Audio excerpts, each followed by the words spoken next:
Pengertian sistem hukum adalah suatu kesatuan yang terdiri dari unsur-unsur yang mempunyai interaksi satu sama lain dan bekerja sama untuk mencapai tujuan kesatuan. Selain itu, pengertian hukum menurut KBBI, Kamus Besar Bahasa Indonesia, hukum adalah undang-undang, peraturan, atau adat yang secara resmi dianggap mengikat, yang dikukuhkan oleh penguasa atau pemerintah. Nah, dalam hukum terdapat unsur hukum apa-apa aja itu. Yang pertama, peraturan mengenai tingkah laku manusia dalam pergaulan masyarakat.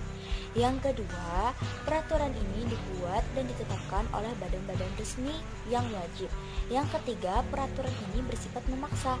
Dan yang keempat, sanksi terhadap pelanggaran peraturan tersebut adalah tegas.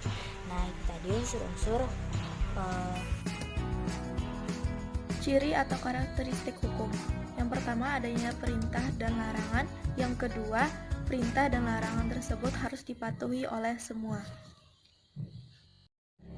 Sifat hukum. Yang pertama, yaitu hukum bersifat mengatur semua tingkah laku masyarakat supaya tercipta ketertiban dan keamanan.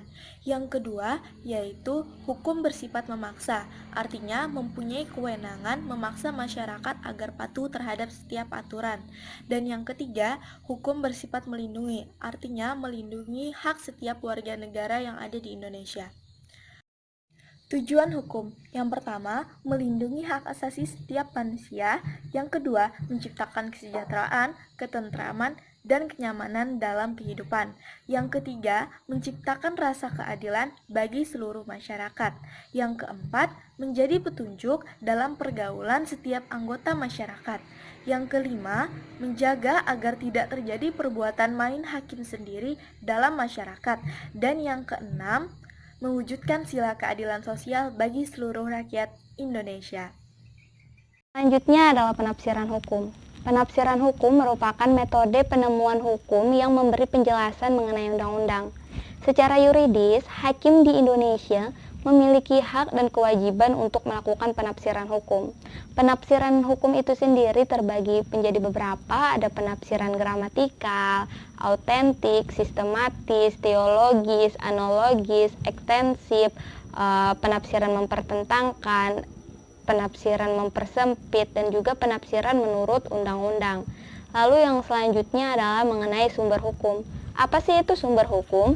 Sumber hukum merupakan segala hal yang menimbulkan aturan bersifat memaksa, yang apabila tidak dilakukan atau dilanggar maka akan mendapatkan sanksi.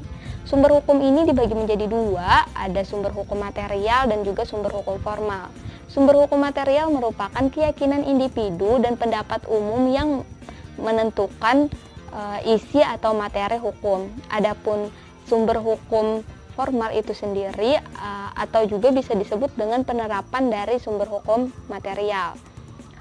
Sumber hukum formal dibagi menjadi 5. Yang pertama ada undang-undang, kedua kebiasaan, ketiga traktat, yang keempat jurisprudensi, dan yang kelima doktrin.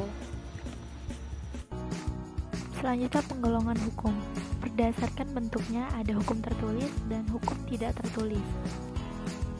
Berdasarkan sumbernya ada hukum undang-undang, hukum kebiasaan, dan hukum jurisprudensi, dan juga hukum traktat.